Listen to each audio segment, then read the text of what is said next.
From the point of view of compositional technique, if you can make a smooth, gradual modulation to a distant key, it's easy to make it more surprising.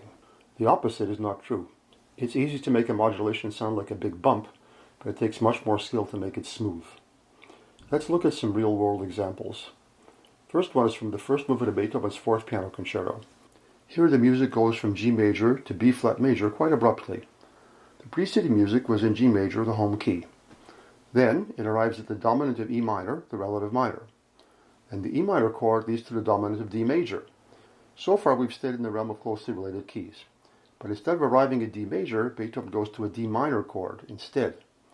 After that, the piano turns around E and F for one bar, suddenly the thematic material changes, and we're in B flat major.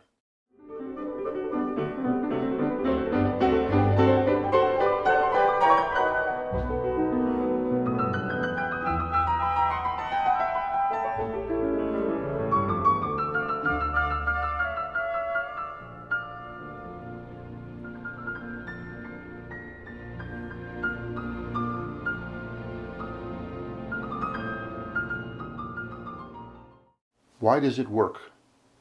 Well, first of all, there are two common tones between D minor and B flat major, D and F. Also, we've approached the new key through a sequence, circle of fifths. And finally, as in our first example, the piano timbre stays constant, as does the tempo. On the other hand, the combination of new material and the harmonic contrast makes this movement quite salient. And this is in fact the first time in this movement that we leave the realm of closely related keys. But we don't stay here very long. Only 5 years later, these same common tones, D and F, become part of a diminished seventh chord as the bass descends to G sharp. This diminished seventh chord leads easily to 5 of D major, which turns out to be the main key of the second group.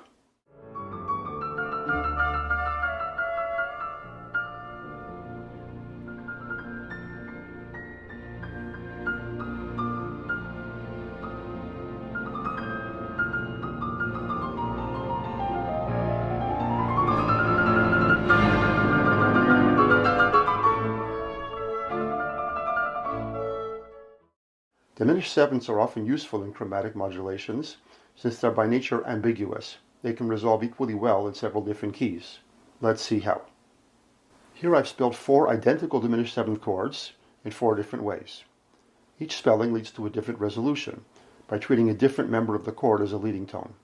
The first one goes to F sharp, minor or major. The second goes to E flat, minor or major. The third to A minor or major,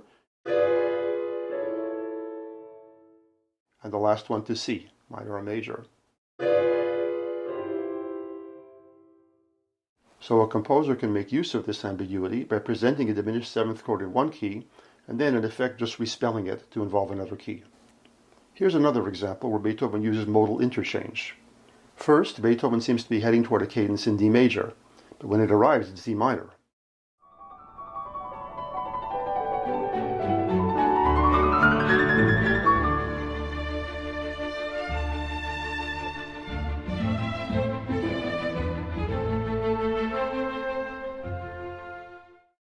Since D major and D minor share a common dominant, the modulation is convincing.